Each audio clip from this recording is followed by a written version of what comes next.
हुजूर ने फरमाया जिसका कोई रिश्तेदार नाराज है उठ के चला जाए मेरी महफिल से। एक नौजवान उठ के गया और उसने भी जाके बहस कोई नहीं की। कहते मेरी खाला नाराज थी, जैसे भी मुझसे हो सका ना मैंने खाला को राजी किया। क्यों? ये बड़ा कमाल नुक्ता है, इसको समझना, ये कमाल नुक्ता है। आज को ये नहीं कि बच्चे के दिन रख लिए तो अब खाला को मनाना जरूरी हो गया, अब ये नहीं कि रिश्तेदारी करनी है तो मनाना जरूरी हो गया, शादी पे जाना था तो जरूरी हो गया। आज खाला को मनाना इसलिए जरूरी है कि मदीने वाले रसूल ने कह दिया उठ के चले जाओ। करीम ने फरमाया जिसका कोई रिश्तेदार नाराज है उठ के चला जाए।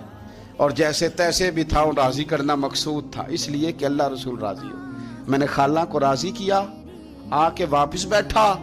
अब रसूल पाक अलैहिस्सलाम ने कौल इरशाद फरमाया, बात इरशाद फरमाई।